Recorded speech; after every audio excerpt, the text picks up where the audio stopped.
So last year sometime, literally close to this time actually, I had my first real interaction with a DAO.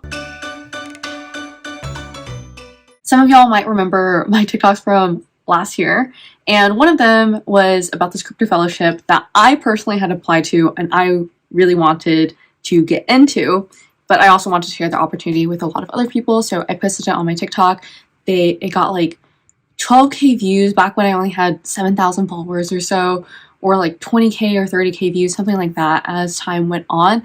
And the people, it was called kernel.community, the kernel fellowship, I actually later on went into batch 3, but they said that they got 100 applications basically immediately from my TikTok. And so this crypto fellowship, kernel.community, was an offshoot of Gitcoin DAO, which again is the first DAO I ever had an experience with. If you've also followed me for a while, you know that I pretty much talk exclusively about crypto opportunities and applications in crypto tech. And what Gitcoin DAO does is they provide a lot of learning opportunities like the crypto fellowship. They also provide hackathons and this thing called bounties. Bounties are kind of like freelance work, but also kind of not. Essentially, if you're Gitcoin, you're saying, hey, we want a new logo. Instead of hiring a designer that you already know to create a logo, you can say, we're willing to offer $10,000 worth of Ethereum or their own token to anyone whose logo that we pick. So a lot of people can pitch their logos and they finally pick one, and that person gets a reward. That's a bounty. So shortly after my crypto fellowship, I actually did a crypto residency program, and it was at creatorcabins. Creatorcabins is a DAO, and they've raised over $2 million already. I did a quick interview with one of the co-founders of the creatorcabins DAO in my crypto vlog number 4, Emma Chamberlain and crypto DAOs, and also crypto vlog 03, specific DAOs and exploring Austin. For example, if you want to do a bounty for creatorcabins, say they need someone to listen into their weekly meetings and write the notes, they can reward you in $100 worth of cabin, their own token, for transcribing the notes and contributing to the community. Yes, there is a financial component to it, but it's mostly because you are probably going to do it anyways and you want to help out and build while showing that your efforts are being valued. So why are these tokens so important? They show sort of membership. Sometimes when you have a certain amount of these tokens, you get access into exclusive things. So for example, when I was in NYC last November for NFT NYC, you could get into certain crypto parties by having their token or a certain number of their tokens. It's kind of like how IG influencers in LA can only get into certain parties by logging into their IG, showing that they're their own profile, and showing the amount of followers that they have to get into a party. It's kind of similar. But instead of an IG profile, it's your crypto wallet. I talk about getting crypto wallets in my first video here, and you can check out my other video about what the heck are crypto wallets. One of the most famous crypto DAOs is Friends with Benefits, FWB, and they are hosting a lot of crypto events and figuring out how to operate a DAO along the way. They were initially one of the few DAOs focused on culture versus just financial gain.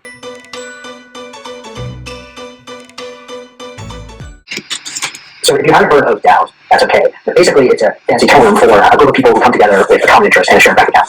In some ways, DAOs are similar to investment clubs that really got popularized about a quarter century ago with a group of women held the Iṛsᴛᴜᴜ Lɪṛդs, and they started an investment club and were picking stocks, and a lot of people believe that they were really helpful. I think it's super interesting that Forbes chose to highlight a female investing club instead of just a bunch of other dudes together investing. The market. It turned out that the way they were calculating the investment return was wrong, and they were actually underperforming the market. But the concept of he literally just said, he used an example of women and then said they did poorly. Why don't you just use a normal example? Seems getting together to invest and use a hive mind and collective intelligence to invest is really the same. It's just now DAOs is digital. You can create a shared bank account very easily with this technology. One of the first DAOs was called DAO, started in 2016, and it was hacked. Why does this man only have to say negative things immediately? I feel like you can kind of tell where the angle is this exists and it sucks. This exists again and it sucks.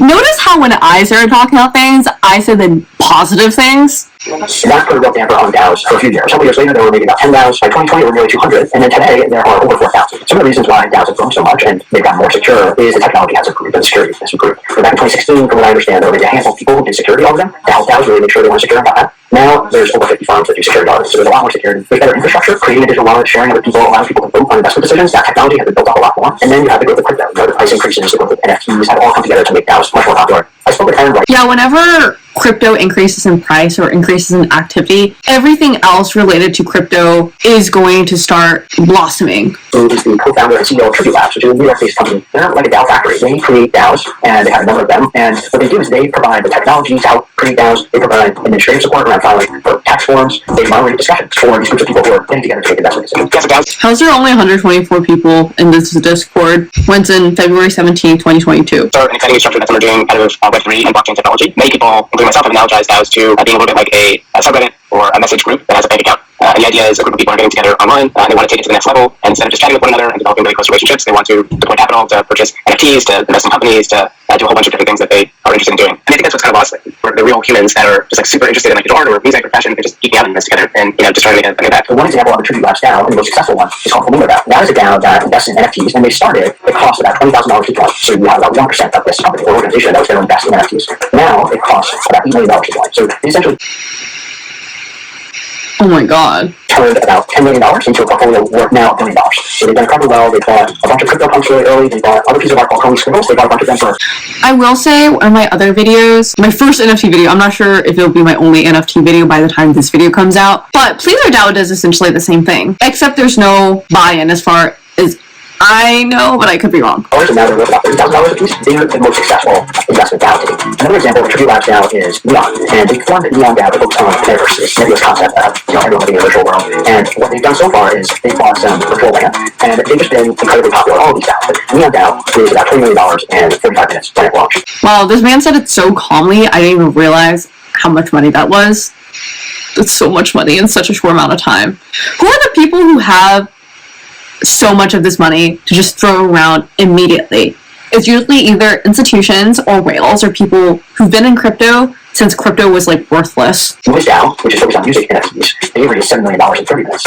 Red DAO, which is focused on digital fashion, raised $12 million. DAOs are a super interesting new emerging concept. We're moving at this point from the industrial age to the internet age, and DAOs are really poised to be the native way that people organize their affairs online. And that being said, it is new. There are risks.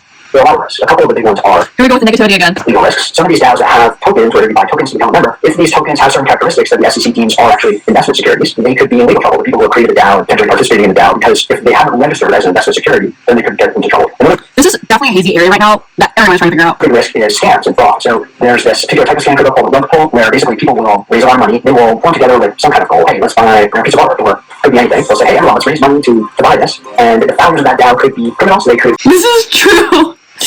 This is a huge risk. Despite all the negativity in this video, I do recognize it's all constructive criticism, and I'm saying this all in jest, but this man is absolutely correct on the nose about the fact that you can get scammed so easily. You don't know who you're working with, and just because someone has managed to work with people who have been fine on other projects doesn't mean that like this project is so much money that they won't just like take from you and rug pull and scam you, because it's just worth it in terms of financial incentives versus like cooperating with you. The people intending to defraud other people, and once they raise that money, they could just walk away with it. It's really important for anyone who's thinking about joining DAO to really let those people who are leading it and organizing it, make sure you feel comfortable with them and their intentions. Yes, so I love that. Actually, my favorite part is probably the last part, because number one, you should be very careful investing in DAOs, but I will say, more likely than not, whoever is watching this is a beginner in crypto, and so you don't really have to worry about this because you probably don't have a lot of money in crypto, so you're not going to lose any money in crypto, if that makes sense. If you are going to join a DAO, I would suggest that you first earn tokens through contributing through bounties, so that the bounties reward you in those tokens, and then that grants you access into the community, and just keep contributing, transcribe notes for people, create logos, help with voting decisions, help with marketing, do a bunch of other stuff and earn the tokens with your time. And that way you can use your own brain power and suss out if, number one, this is an organization that you should financially invest in with your dollars versus just your time.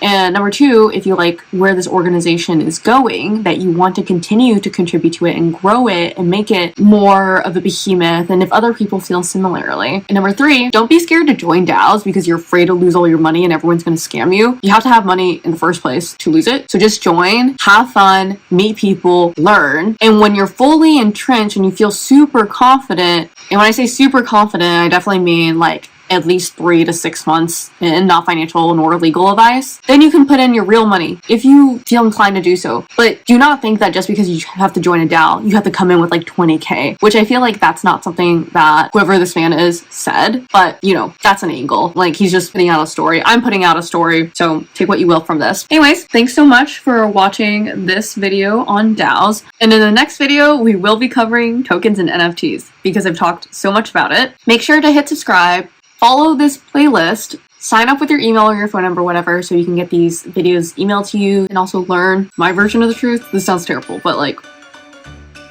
learn without getting scammed and without getting scared of what's going to happen, giving it to you straight.